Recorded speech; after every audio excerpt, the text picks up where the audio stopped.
전후의 시철을 넘고 넘어. 강기석. 나는 최소한 윤석열 대통령보다는 영어를 잘한다고 생각하지만 위믹스니 에어드랍이니 FIU니 하는 소리들을 들으면 머리가 하얘진다. 영어가 아니라 무슨 암호 같다. 이번 김남국 의원 사태를 보면서 처음 접한 단어들인데 설명을 들으면 알 것 같다가도 금방 또 잊어버린다.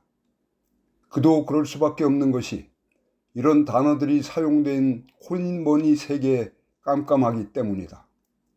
코인머니가 다른 말로 가상화폐인가? 몇 년 전 가상화폐에 대해 설명을 들어본 적은 있다. 비트코인과 블록체인에 대한 설명과 함께였다. 하지만 내가 그 원리를 이해하기란 근원적으로 불가능했고 그저 이 세계가 돈 놓고 돈 먹는 도박판 비슷한 것이고 일종의 다단계 같다는 인상만 남았다. 하지만 심하게 부정적인 생각은 갖지 않았다. 자본주의 사회에서 돈 버는 기회는 제한적이지만 누구나 뛰어들 수 있고 따는 사람이 있으면 잃는 사람이 있으며 따거나 잃거나 각자가 책임을 질 것이기 때문이다. 점잖은 사람이 할 건 아니라는 생각도 있었지만 2030 세대가 이 세계의 주역이라는 소리를 듣고 그 생각도 버렸다. 점잖음 여부가 아니라 기꺼이 위험을 감수하겠다는 모험심과 진취성이 시장 참여를 가름할 결정적 요인이라고 할 수도 있지 않겠나. 솔직히 나는 주식시장에서의 단기거래에 대해서도 약간 부정적인 생각을 갖고 있는데 가상화폐 거래는 그보다 위험부담이 클지언정 그 원리가 크게 다를 건 없다고 생각한다. 정보가 정확하고 판단력이 빠른 사람은 따고 정보는 없는데 팔랑귀에다 욕심만 많은 사람은 잃는 것은 마찬가지일 것이다. 문제는 불법 여부다. 잘못된 정보를 유통시키거나 도이치모터스 사건처럼 여럿이 거래를 조작해 사람들을 속이거나 뇌물이나 불법 자금을 주고받는 통로로 이용하면서 시장을 혼탁하게 만드는 경우다. 아무 가치도 없는 가상화폐를 만들어 놓고 사람들을 현혹시킨 뒤 끌어모은 돈을 들고 해외 도주한 사기꾼들의 이야기도 많이 들었다. 김남국 의원의 사연을 들어보니 아직까지 그의 가상화폐 거래에서 불법성이 드러난 것은 전혀 없는 모양이다. 그저 의혹뿐이다. 검찰이 이미 1년 전 수사에 착수했고 지난해 10월과 11월 이 혐의 관련 법원에 압수수색 영장을 청구했는데 기각됐다는 것이 결정적이다. 영장 자판기라는 비아냥을 살 정도로 검찰이 건 범죄 혐의에 늘 맞장구를 치는 법원이 오죽했으면 영장 청구를 기각했겠나.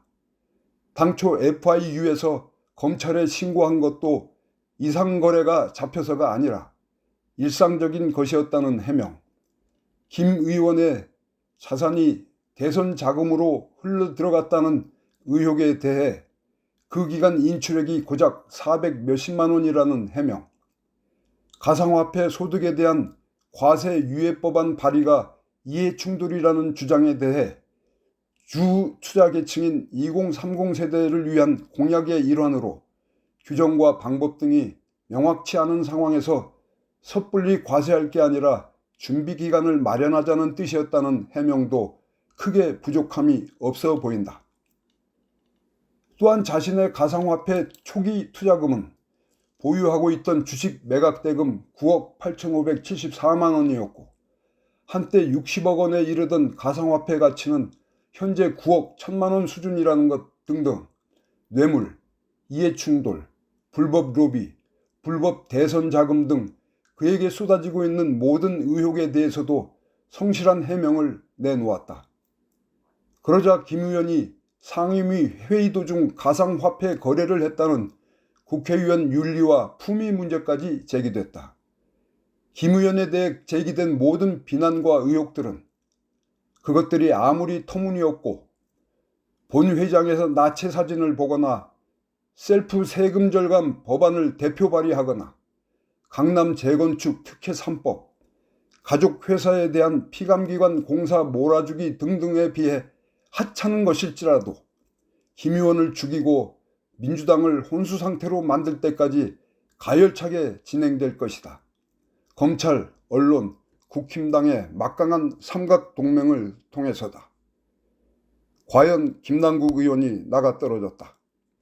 그가 나중 자신에게 들씌워진 혐의가 깨끗하게 해소될 경우 다시 복당할 수 있다고는 하지만 그 가능성은 그다지 크지 않을 것으로 보인다. 정치 생명이 경각에 달린 것이다. 그는 누구보다도 개혁적이고 진보적이고 유능한 젊은 정치인인데 또는 그러한 정치인이기 때문에 이런 처지에 내몰렸다. 이어 민주당 이재명 대표도 국민들에게 사과했다. 누가 더 잘못한 것인지를 따지기도 전에 무조건 사과인 것이다. 어디서 많이 봐온 광경 아닌가. 그렇다. 한명숙 전 총리에서부터 출발해 안희정 도지사, 김경수 도지사, 조국 법무장관, 송영길 전 대표 등 대선 주자급 야당 정치인으로 이어지는 한 전 총리 앞에 또 한 명의 도지사 이광재, 또 노회찬, 광노현, 손혜원, 윤미향으로 연결되는 민주 진보 진영 유력 정치인들이 겪은 검찰 잔혹사의 희생자 리스트인 것이다.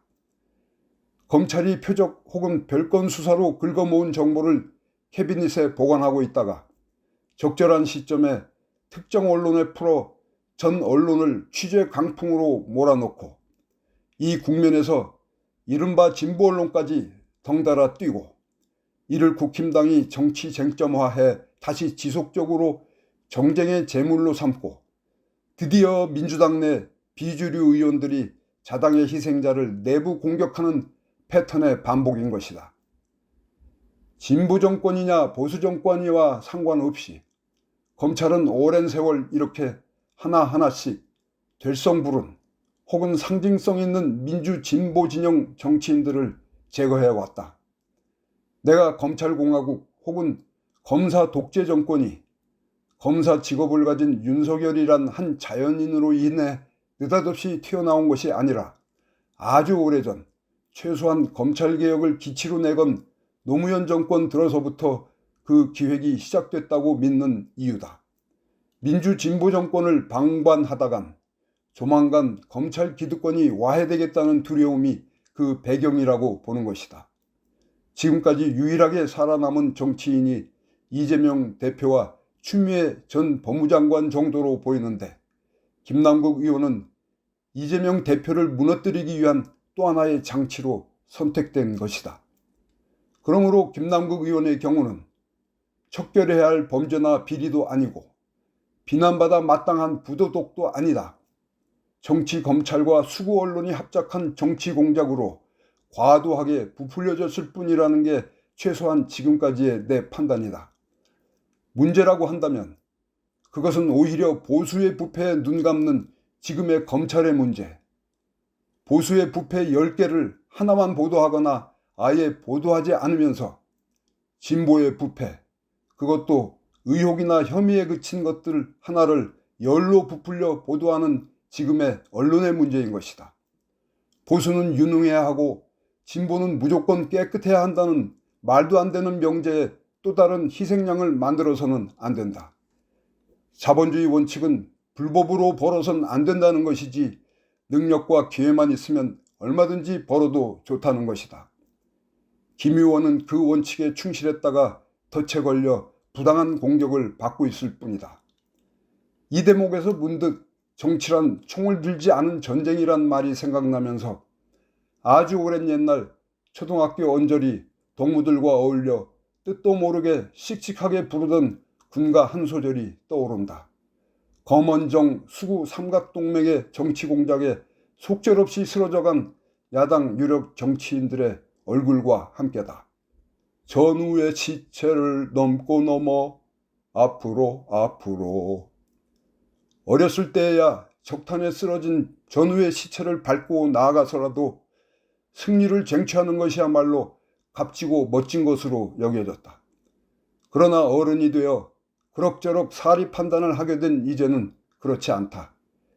빼앗긴 고지를 탈환하기 위한 전투에서 일방적으로 화력이 우세한 적들이 쏘아대는 총탄에 희생자가 속출하는 것이야 어쩔 도리가 없다. 그때 무턱대고 전진하기보다는 우선 쓰러진 전우를 들쳐업고 안전한 곳으로 옮기는 것이야말로 최후의 승리를 담보할 수 있는 강한 군대의 모습 아닐까. 하물며 동지의 등 뒤에 대고 총을 쏘는 행위를 이기는 군대를 위한 혁신이라고 치장할 수 있을까? 한두 번도 아니고 수십 번을 당하면서도 당할 때마다 늘 그런다.